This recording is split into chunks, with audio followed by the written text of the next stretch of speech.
Di sini ada judulnya rekapan hutang. Yang pertama CC kartu kredit BRI OVO 6.300.000, BRI Tokopedia 1 4 juta, BRI Tokopedia 2 juta, SP Letter 1 juta, CC Permata 5.600.000, Kredivo 7.700.000, KTA Permata 780.000, Aku Laku 8.165.522, Lasbon 35 juta, Coinworks 15 juta, Julo 17.798, Traveloka 350.000. Dan setelah dipluskan di jumlah total hutangnya adalah 104.852.487 rupiah gitu ya. Nah ini kalau nggak tahu channel Raja Galbay atau tidak menyetop kegilaan dari pinjol ini, maka harta Anda akan terkonversi ya. Bagaimana caranya mendapatkan 104.800.000 ini? Ya, kalau bukan menjual sesuatu yang sudah kita punya, ya, bahkan menjual harta yang bukan milik Anda, ya, punya orang tua Anda, punya adik Anda, punya saudara Anda, dan maksa, gitu. Aduh, gak enak banget kelihatannya ya, Anda itu maksa-maksa, marah-marah, suruh jual harta orang tua Anda, harta saudara Anda hanya untuk mempertahankan bullshit, ya, omong kosong seperti ini. Ya, ini 104.800.000 kosong, omong kosong. Apakah Anda seperti itu? Ya, jangan. Oke, hentikan sekarang juga. Galbaikan semuanya. Ya. Nah, mari kita lihat captionnya. Oke. Galbay dari Mei 2023. Oh, jadi dia sudah galbay semua gitu. Oke. CCBRI Tokped punya 2 atas nama saya sendiri, soalnya ngajuin 2 kali dengan nomor beda. Tapi KTP sama dan di ACC dua-duanya. Ngajuin awal pas baru launching Tokopedia BRI Mei 2022. Terus ngajuin kedua pas 25 Desember 2022. Jadi dia sudah galbay lah intinya gitu ya. Dia sudah galbay 104.852.000 ini. Nah, pastinya ketika Anda galbay seperti ini itu penagihannya juga sedikit akan terasa keras ya bagi para pemula gitu ya. Bagi para pemula itu waduh gimana nih, ini gede banget kayaknya gitu kan. Nah, maka dari itu di sini saya ingin memberikan beberapa ilmu-ilmu untuk Anda. Oke, semoga bisa berguna dan bisa menenangkan hati Anda gitu ya. Bagi Anda yang baru galbay ini ya, lihat ya, ada orang yang galbay 104 juta. Ya, Anda galbaynya berapa? 2 juta di Kredivo sudah, Aku Laku 10 juta, 20 juta ya. Ini ada yang galbay 104 juta. Oke? Nah, langsung saja kita bahas ilmu-ilmu tersebut. Nah, yang pertama, DC ini akan menggunakan segala cara untuk menagih Anda. Ya, pastinya itu ya. Biasanya yang dilakukan oleh DC adalah menuduh Anda melarikan uang gitu ya. Nah, di sini nomor 1, Anda melarikan uang perusahaan. Anda menipu perusahaan kami, akan kami jatuhkan pasal 378. Seperti itu ya, pastinya. Nah, jika Anda ditagih seperti itu, Anda wajib memiliki mindset seperti ini. Uang pinjol adalah uang pinjaman, bukan uang titipan dari perusahaan pinjol tersebut. Jika Anda dipinjamkan oleh bank, leasing, dan koperasi, itu Anda kembalikan dengan bunga, dengan dendanya juga. Ya.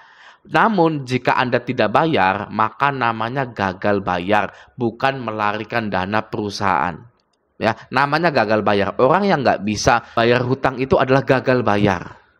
Ya, tapi kalau orang yang melarikan diri itu adalah orang yang dititipkan tanpa bunga, tanpa denda, tanpa pengajuan, tanpa melihat slik OJK. Biasanya menggunakan rasa saling percaya saja, lalu Anda kabur. Nah, itu melarikan uang perusahaan. Ya, kalau ini enggak. Bahkan Anda ini ya akan di blacklist, di slik OJK agar tidak bisa hutang-hutang lagi.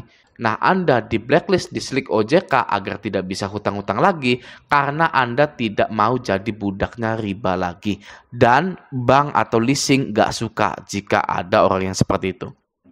Ya, musuhnya badan pembiayaan seperti leasing, bank, pinjol, koperasi itu adalah orang yang tidak mau lagi menjadi budak riba. Bank nggak suka seperti itu, pinjol nggak suka seperti itu. Oke, selanjutnya dan juga nasabah tidak bisa melarikan diri karena semua nasabah memasukkan identitasnya seperti KTP, NPWP, kantor tempat bekerja, dan lain-lain. Bagaimana bisa seorang nasabah dikatakan kabur sedangkan KTP-nya terverifikasi? Ya, pihak pinjol selalu bisa datang ke rumah kita untuk menagih. Jadi melarikan uangnya dari sisi mana? Oke, selanjutnya ya. Anda ditagih, kami perusahaan yang legal, jangan macam-macam. Ya, kami sudah terdaftar di OJK dengan pasal POJK 77/2016. Nah, Anda harus memiliki mindset Anda perusahaan yang legal, tapi praktek Anda seperti perusahaan yang ilegal. Mulai dari penagihannya, iklannya juga, bahkan sekarang sedang musim sebar data oleh pinjol yang legal di sosial media tanpa mencantumkan nama pinjolnya. Ya, banyak sekali seperti itu ya. Lunasi hutang Anda, ini, gitu kan. Tapi tidak ada nama pinjolnya. Seperti itu ya. Jadi munafik gitu ya. Kita perusahaan yang legal. Nah, perilakunya seperti pinjol yang ilegal. Oke. Nah, sekarang mari kita lihat iklan dari salah satu pinjol besar legal OJK Indonesia ya, untuk membuktikan bahwa prakteknya pada faktanya pinjol yang legal itu seperti pinjol yang ilegal. Oke. Nah, ini adalah galeri iklan dari pinjol ada kami. Gitu ya, mari kita cari tahu iklan-iklan yang tidak sesuai dengan fakta di lapangannya. Oke, nih ini dia ya, masih ada nih yang seperti ini. Nah, pinjam 20 juta, total bunganya 2.160.000 selama 12 bulan gitu ya. Jadi ngebalikinnya 22 juta saja selama 12 bulan. Nggak mungkin seperti itu. Ya, tidak mungkin. Pinjam 5 juta, bunganya hanya 540.000 selama 12 bulan. Nggak mungkin seperti itu. Ya, nah ini kan tidak sesuai gitu ya. Lalu setelah ada kami, bukan hanya ada kami saja, banyak ya yang seperti itu. Aku Laku juga, sekelasnya Aku Laku seperti itu. Nah ini ya, pinjaman 1 juta ya, tenornya 18.000, bunganya ini 55.000 saja ya, jadi hanya balikin 1.055.000, kan nggak mungkin seperti itu ya.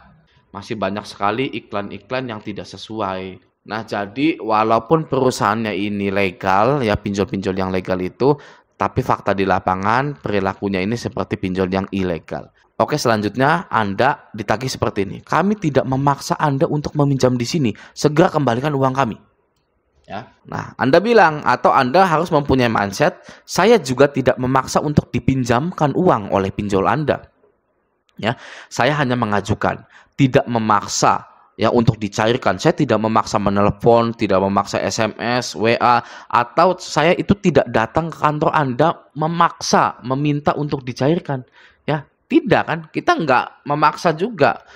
Hei, cairkan saya sekarang, gitu kan? Nah, ibaratnya saya mengajukan pinjaman dan terserah Anda mau cairkan atau tidak. Oke, kalau tidak dicairkan pun ya nggak apa-apa. Oke, jangan membolak-balikan fakta di sini. Andalah yang memaksa semua orang agar pinjam di pinjol Anda dengan cara iklan yang menipu, spam iklan, dan WhatsApp dan SMS.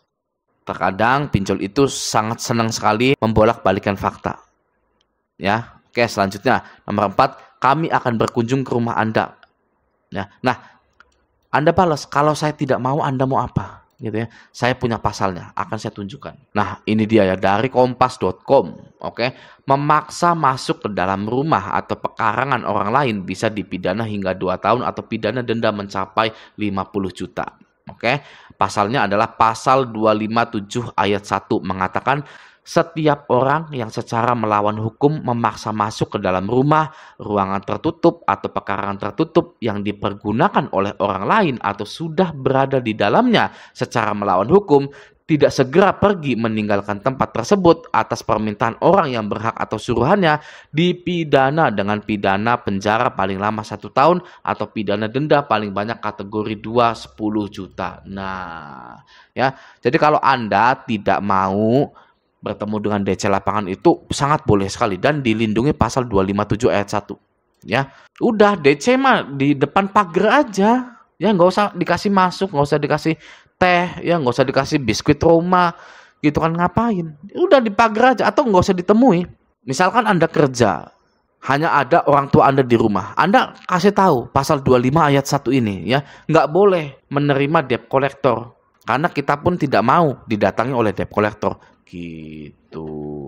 Oke, jelas ya. Nah, yang nomor 5, silahkan diskusi di komentar atau di grup Telegram dan di grup Facebook. Nanti akan saya jawab. Tuh, oke ya. Nah, semoga video ini bermanfaat. Sampai jumpa di video selanjutnya.